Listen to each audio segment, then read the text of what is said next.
It's time to set up my September bullet journal setup, and I think this is the most gorgeous theme I've done this year. For September, I really wanted something that would be related to like brown textures and scrapbooking and vintage-y, because I never know what to do for September, but it's for me the beginning of fall, so I really wanted something to match with that aesthetic. And since I asked you for ideas for my theme for August last month and you came across a bunch of ideas for me, I decided to do the same thing now for September. And of course that you did not disappoint. So I already had an idea of what I wanted, and it was basically brown scrapbooking and dark academia and stuff like that. But I was looking for extra ideas from you guys. I got a lot of great ideas, but I ended up going in this direction from this girl that commented on my TikTok saying that I should do something related to old books and teas and coffees and that whole aesthetic of a library. So that is exactly what I'm going to do today for my September theme. I'm going to use different sticker sheets, washi tapes, papers, and junk journal letters, so scrapbooking letters that you can find online. I tried to use some from my junk letter box, but I don't have a lot of brown ones, so I ended up printing some letters that I found on Pinterest. I wanted this theme to be mostly brown and vintage, but I also wanted to include some dirty white accents and some black ones as well. This theme was super fun to put together, but because it's a scrapbooking theme, it took me a long time to understand what type of aesthetic I wanted. So I started with my cover page in mood board as usual, and for the cover page I really wanted to use this brown doily that I got from Notebook Therapy. You can still use my code catsplanner for 10% off at Notebook Therapy, even though I haven't been collaborating with them in a while, but I still have lots of stationery from them and I love their vintage sets. But I really wanted to use this doily for the cover, and then I tried to use this glitter paper that I got from my grandma. She's cleaning all of her house, so I have tons of junk that I've been collecting from her. And so I tried to use this glitter paper, but it wasn't stickered to my notebook, so I quickly scrapped that idea, unfortunately. It's really sparkly and it's gold, so I really wanted to use for my junk journal for something. For the cover page, I got this idea of using twine to make a bow. I did that with a little shoelace for my About Me page in my junk journal, which was pink, and it turned out super cute that I thought it would be really nice to have a twine as a bow in my bullet journal. I also saw a TikTok the other day that you can do bows with washi tape, so that is something that I really want to try next. My bullet journal is becoming a little thick because of all the things that I've been adding junk journaling related and scrapbooking related into it, but it's looking so me and aesthetic that I love this combination of scrapbooking, junk journaling in my bullet journal. For the major title, I grabbed one of my white notepads and I wrote September, but I broke it down into 3 letters in 3 different lines, so it would not be September like super long. It would be a little bit more compact, and I used my typewriter stamp letters to do this title. I didn't want to do calligraphy for the title, so I just used stamp letters, and for my other titles throughout this theme, I'm going to use the junk letters that I just showed you earlier. Then it was just time to put things together, and I used a combination of different scrap papers that I've been collecting in my junk binder, coffee stickers from Notebook Therapy from a coffee collection that they released a while ago, brown and white washi tape. And then for my mood board, I used a lot of things related to crafting. So I used this major La Dolce Vita sticker of a girl drawing in the middle because it kind of fit the whole aesthetic really well. So I added that to my page. I wrote mood board with some scrapbooking letters. I added a craft tag there, some more stickers, washi tape, and then just for fun, because I saw someone doing this on Instagram and I wanted to do it as well, I actually drew some lines with a Pentel Footed Touch pen to imitate my grid washi tape, but just have a little bit of that onto the page. I think it works really well with the whole aesthetic. It's kind of messy, kind of just like different accents on it, but it looks really nicely. And one of the papers that I'm using that says FNAC, it's actually from a store here in Portugal. I got a book from there for my birthday and I saved the wrapper, and I actually used it in a theme, which is really nice when you save things in your junk binder and you can actually use them later. So I'm really glad that I did because I think it matches the whole thing in here, and I don't mind that it says a different brand on the paper. I also wanted to include a motivational quote for my mood board, and I used 2 stickers from a coffee sticker sheet from Notebook Therapy that says life changes, enjoy the now, because that is exactly how my life is right now.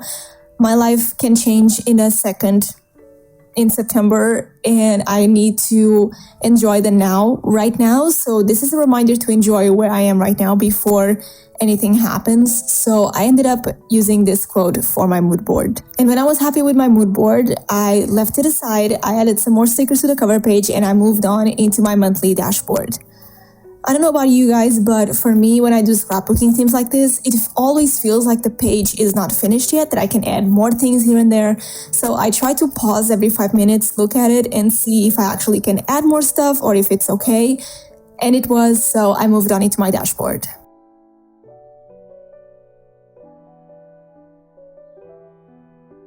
For September, I'm going to do the same layout that I did for August, slightly different but the same structure, because for me, if a layout works out for me in a month and I love it, I'm going to redo it for the next one. I have no problems in that, so I'm going to do the same structure that I did for August, which includes a vertical calendar where I highlight the weekends, and then 2 sections on the right page, one for tasks and one for projects. So I use my bullet journal with my Google Calendar, but I really like to see everything written down in my bullet journal regardless. So I use Google Calendar more for time blocking and scheduling future events. But in my bullet journal, I like to look at it every single day and update my tasks and projects and look at my calendar at the same time. That's why this structure works out for me.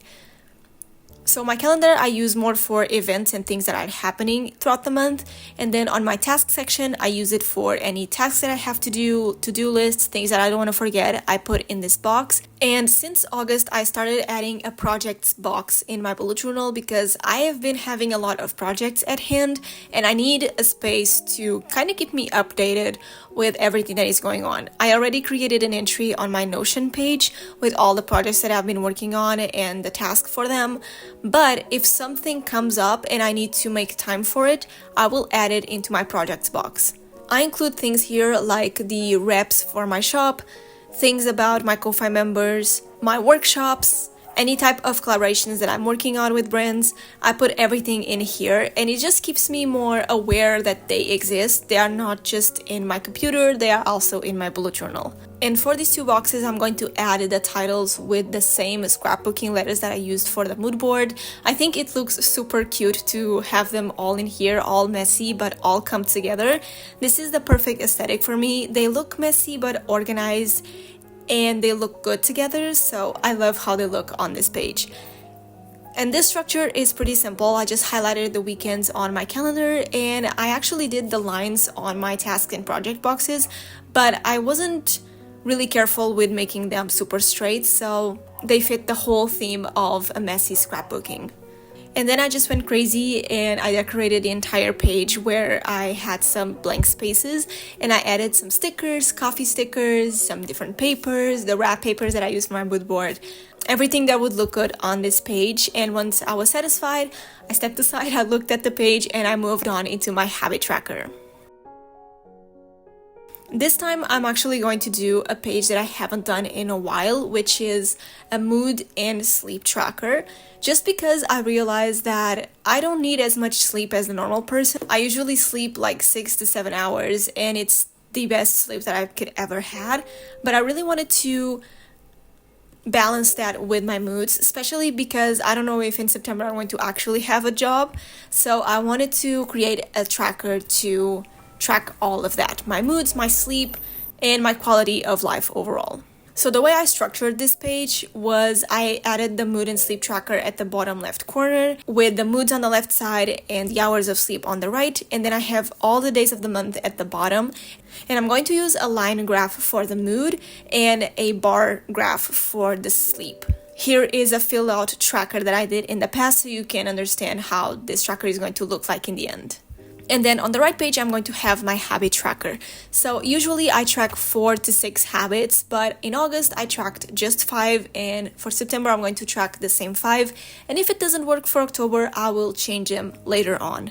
But the trackers that I've been currently tracking is my daily check-in, and this is just for me to check my bullet journal every single day, or to at least write in here when I check with my bullet journal, which sometimes is not every single day because life happens, but I like to have a check-in like in the morning or at night, so I have a tracker for that. It keeps me accountable to check my bullet journal every single day. I have a tracker for reading because lately, like, I've been more busy, but I have more time to read. I discovered that I love to wake up, grab my water, and read in bed before I start working. And that works wonderfully for me because I have half hour from 7 to 7:30-ish to read. And I usually read 1 or 2 chapters of my book. And it's just already done for the day. So I love that I created that habit for myself. And I've been reading pretty much every single day. Then I have another tracker for journaling, and this is more a tracker for any type of journaling. So if I did junk journaling or my 5-year journal, or if I did any type of journaling, for example, setting up my weekly spread for the next week, I can just track what I do related to journaling in here. I have a tracker for working out, which I don't know how it's going to work because I've been more and more busy and working out has been suffering from that. So I just kept it in here to make me accountable and to remind myself that I have to move my body. And my last tracker is for drumming because I have been practicing with my band every single weekend, and we are taking this actually really seriously, so I have to practice any time that I can. So I keep myself accountable on Google Calendar for that and in my habit tracker. And because this page is pretty full already, I just added some decoration at the bottom right corner of my habit tracker page, and I did half the page on the left page with just stickers and papers and crafty stuff like that. And in this little space of papers and stickers and washi tape, I also added a quote from Arctic Monkeys that says, "Middle of adventure, such a perfect place to start." I love that quote, and I wanted to put it in here because it's like the perfect place to start is in the middle of an adventure, regardless of where you are in life. So I decided to add this quote in here. And my bullet journal for September is done. Thank you so much for all of your ideas that made this theme possible. Let me know in the comments what you like the most out of September and this theme. Comment a brown emoji if you watched it until this point, and I'll see you in my next one. Bye, guys!